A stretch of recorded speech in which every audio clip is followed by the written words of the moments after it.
it's Eric from Eric's Drink Whiskey. We hope you really enjoyed our first episode. While a little bit longer than what you can expect from us in the future, we really feel like we covered a lot of ground, decoding whiskey labels as well as giving you guys a little bit of history.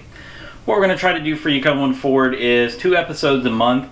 One's going to be a little on the informative side, giving you some information and backstory and history about some of the whiskeys that we drink, like last week. The other episode we're going to try to put out is just Eric and I drinking good whiskey, talking about it, and sharing some information with you guys.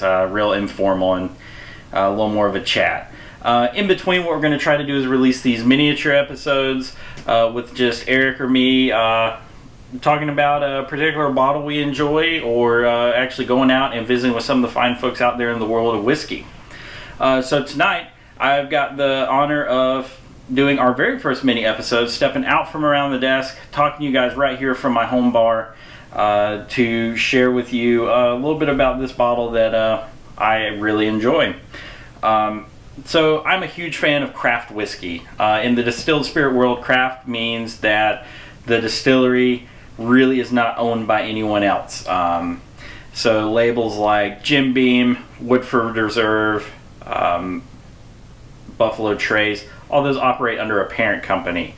Not the same parent company, but Heaven Hill, which produces a lot of brands that are out there, is actually family owned and has been for quite some time. And because of that, they are considered a craft distillery, as well as all the smaller labels out there that are cranking out some really good whiskey and really widening the playing field of good whiskey available.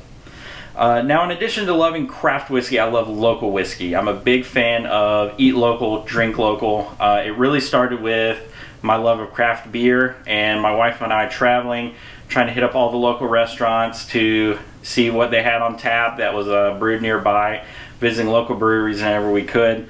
And that's really carried over into whiskey as well. Only problem is, distilleries aren't quite as common as breweries are due to the permitting and just the nature of needing warehouse space. So now, living here in Florida, we are world famous for our whiskey.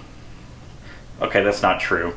But we do have a lot of great distilleries here in the state that are making really good products. And tonight, I'm going to drink from a bottle from one of those.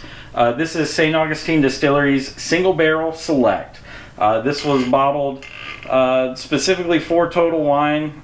This particular bottle was, but the Single Barrel Select joins their lineup of a double cask bourbon as well as a port barrel finished bourbon, and they also make rums, gin, and vodka as well. A little internet sleuthing on this particular bottle gives me a mash bill of 60% corn, 22% malted barley, and 18% wheat. Which definitely, if you give this a smell, you can definitely tell that there's not rye in this. But we'll talk a little bit about what mash bills mean in terms of flavors and smells and what you can expect from the whiskey later on down the road when Eric and I are back together. One really cool thing about St. Augustine that I really admire, same is true of some of the other distilleries here in the state, and I'm sure as you look around the country, each state's distilleries probably do something very similar to this. But every grain, every drop of water that went into this bottle of whiskey from St. Augustine was sourced right here in the state of Florida. And it actually carries a Fresh from Florida little sticker or decal here on the bottle to indicate that. So I think that's really cool. But this particular bottle, like I said, was selected and bottled particularly for Total Wine and More, one of our chain liquor stores here in the state. It's barrel number 1469, bottle 53 of 210. So now that I've got a glass poured and it's opened up just a little bit, we'll go ahead and kind of give it a smell. Now, this is a straight bourbon. There's no age statement on it, and it is 96 proof. I meant to mention that earlier. But since it is a straight bourbon and there is no age statement, we know from last episode that this is going to be at least 4 years old. So kind of give it a smell. I get immediately, and again, these are very subjective nose notes and tasting notes. I get raisins, plums, a little bit of cinnamon and baking spice, and definitely kind of as it opens up and sits here in my glass more, vanilla, brown sugar, and actually tobacco and oak too. A little bit there as it opens up more. Now I say tobacco and oak, it's not going to taste like sucking on a cigar or eating an oak leaf or something like that. Those are just kind of the smells I'm picking out through this. Just jump in this now.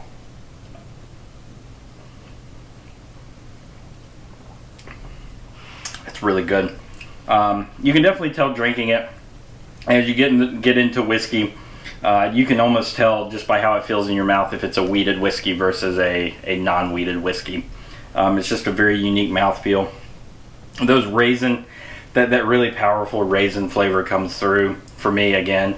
The brown sugar, kind of vanilla sweetness as well. And it's got a nice finish to it. Nothing too long. Nice medium finish. That sweetness kind of just fades right on into a nice little bit of oak actually. Nothing too overpowering though. So I'll tell a story on myself about this. I bought this bottle. I'd gone to Total Wine, and they had kind of a single barrel, like a single barrel select that they had done from a couple of different brands. So they had a Russell's Reserve from Wild Turkey. I think they had a Garrison Brothers barrel pick. They had an Old Forester barrel pick, and they had this St. Augustine one sitting here in the center. There were 3 bottles, and it had been a while since I'd actually been to the distillery and had St. Augustine whiskey, so I was like, I'll get that and take it home. It's pretty decent value. Got it home, uncorked it, had 1 glass. The next day I went back and bought another bottle. I enjoyed it that much. I didn't want to run out of this. I think it's a really unique flavor profile, and a really good value for the price. I did pay $55 or around thereabouts for this. Again, I think that's a good value to me. If you don't like raisins or spice or anything like that, you might not like this. But again, I actually bought 2 of these, so if that tells you anything about how I feel about the value of that whiskey, then there you go. If you're ever over in St. Augustine, you should definitely check them out. They do offer tours. They're housed in the old city ice plant.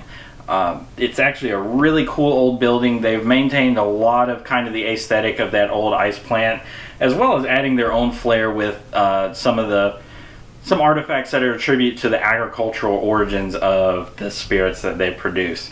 Definitely stop by, take a tour. If you're over 21, have a taste of what they have to offer. They definitely won't disappoint. But thanks for tuning in while I talk whiskey for a little bit and kind of gush over this bottle. I really appreciate it. To stay up to date with what we have going on and be sure you don't miss any future videos that we drop, be sure to subscribe to our channel. And to stay up to date with what we have going on the other side of the web, be sure to follow us on Instagram at Eric's_drink_whiskey. Thank you guys again, and until next time, cheers.